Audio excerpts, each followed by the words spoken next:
Alors Henri Jo, expliquez-nous ça. Et on ne va pas lâcher les ligues de football professionnelles. Le buzz du jour dresse la liste des plus puissantes au monde.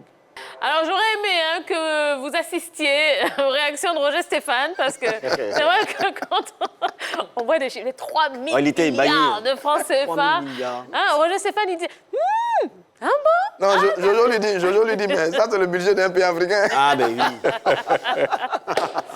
Ah oui. Ah, c'est pas possible. Réaction, Roger Stéphane. Non, je veux dire, c'est connu. On sait que le football est une industrie qui engrange beaucoup d'argent.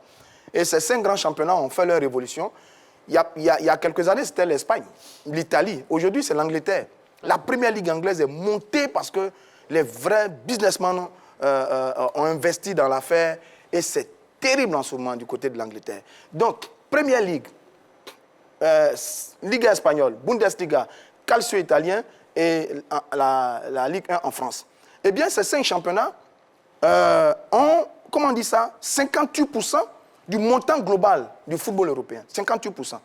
Et quand on y ajoute les divisions inférieures, ces 5 ligues-là sont à 69% du montant global du football européen. C'est énorme, Machetia. On est sans voix. Sans voix, c'est extraordinaire. C'est exceptionnel. C'est exceptionnel, c'est le travail abattu par ces différentes fédérations-là qui fait qu'aujourd'hui, nous avons ces chiffres, ces résultats.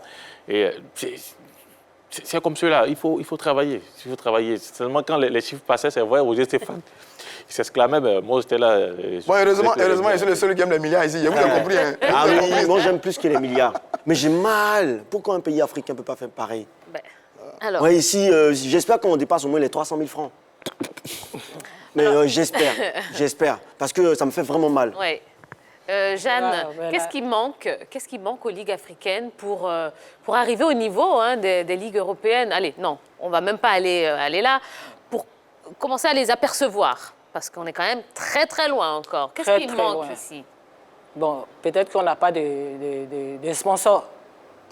Si on a des sponsors, moi je pense qu'on peut faire plus que... Bon, on ne peut pas faire plus que...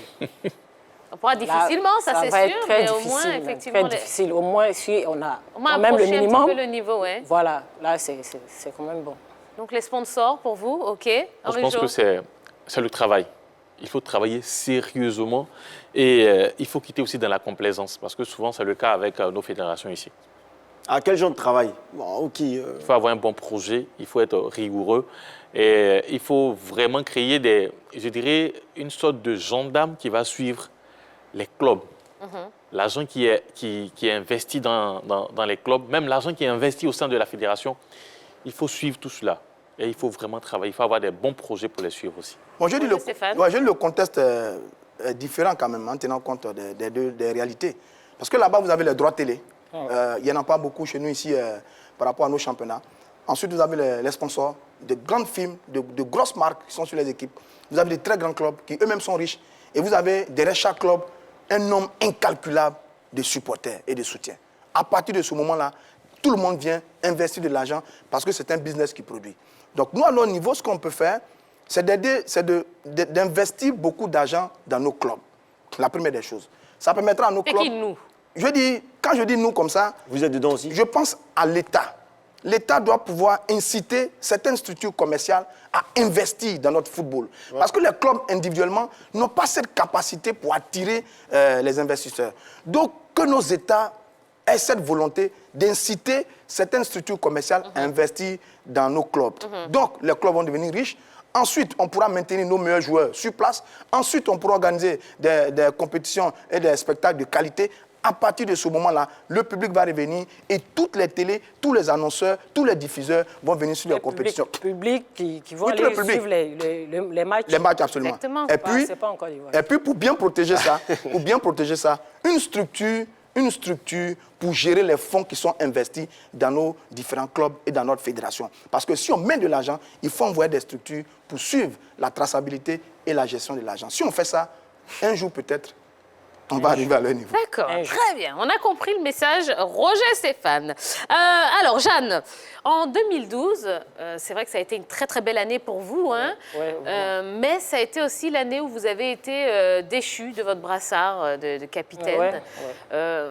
On dit que c'est parce que vous avez dénoncé certaines choses, vous avez dénoncé les mauvaises conditions dans lesquelles vous étiez. Est-ce que c'est vrai?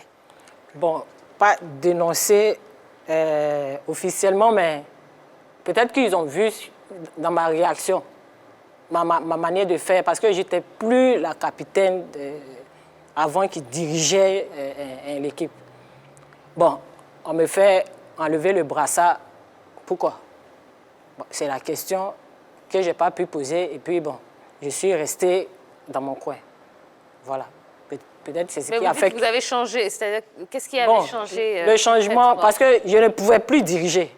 Au fait, j'étais leader de l'équipe nationale quand même, à cette époque-là. Donc, ils ont vu quand même que je ne m'occupais plus de quoi que ce soit. Oui. Voilà. Donc, peut-être... Voilà pourquoi ils ont dit que... sinon, moi, je ne comprends rien. Quel souvenir est-ce que vous gardez de cette période quand même de l'équipe nationale? Vraiment beaucoup de souvenirs. Parce que pour les débuts des éliminatoires, bon, c'était quand même une équipe forte qui était en place. Voilà. On avait quand même une forte équipe. On se comprenait. On se comprenait. On a gagné pratiquement tous nos matchs. Tous nos matchs pendant les éliminatoires. Jusqu'à ce qu'on puisse arriver à la CAN en Guinée équatoriale.